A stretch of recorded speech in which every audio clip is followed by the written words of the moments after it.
अकबर बीरबल की कहानी जोरू का गुलाम। एक बार की बात है, राजा अकबर व बीरबल दरबार में बैठे कुछ अहम मामलों पर चर्चा कर रहे थे।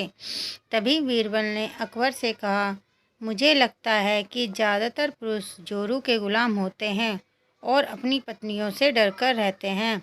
बीरबल की यह बात राजा को बिल्कुल भी पसंद न आई। उन्होंने इस बात का विरोध किया। इस पर बीरबल भी अपनी बात मनवाने पर अड़ गए। उन्होंने राजा से कहा कि वे अपनी बात को सिद्ध कर सकते हैं, मगर इसके लिए राजा को प्रजा के बीच एक आदेश जारी करवाना होगा। वह आदेश यह था कि जिस पुरुष के अपनी पत्नी से डरने की बात सामने आएगी, उसे दरबार में एक मुर्गी जमा करानी होगी।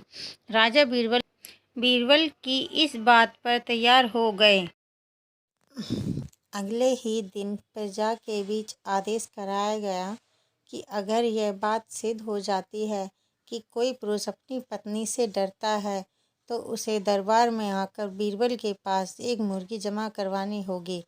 फिर क्या था, देखते ही देखते बीरबल के पास ढेरों मुर्गे इकट्ठा हो गईं और सैकड़ों मुर्गी महल के बीच में घूमने लगी। अब बीरबल राजा के पास पहुंचे और बोले, महाराज, महल में इतनी मुर्गी इकट्ठा हो गई हैं कि आप एक मुर्गी खाना खोल सकते हैं, इसलिए अब आप इस आदेश को वापस ले सकते हैं। मगर महाराज ने इस बात को गंभीरता से नहीं लिया और महल में मुर्गियों की संख्या धीरे धीरे और भी ज़्यादा बढ़ने लगी।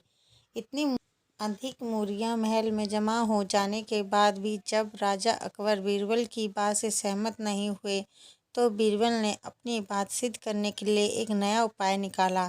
एक दिन बीरबल राजा के पास गए और बोले, महाराज, मैंने सुना है कि पड़ोस के राज्य में एक बहुत ही खूबसूरत राजकुमारी रहती है।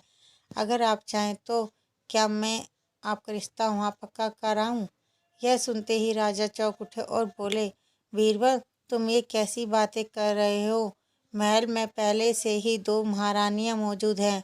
अगर उन्हें इस बात की भनक भी लगी तो मेरी खैर नहीं होगी।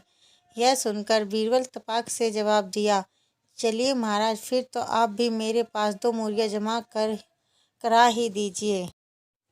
राजा बीरबल का ऐसा जवाब सुनकर शर्मा गए और उन्होंने अपना आदेश उसी वक्त वापस ले लिया। कहानी से सीख। अकबर बीरबल की इस कहानी से हमें यह शिक्षा मिलती है कि बातों की चतुराई से हम किसी भी बात को मनवा सकते हैं। ज़रूरत है तो उस बीरबल की तरह चतुराई से अपना पक्ष रखने की। दोस्तों, कहानी अच्छी लगी हो तो ऐसे ही और किस्से सुनने के लिए मेरे चैनल को लाइक और सब्सक्राइब जरूर कर लें। Thank you.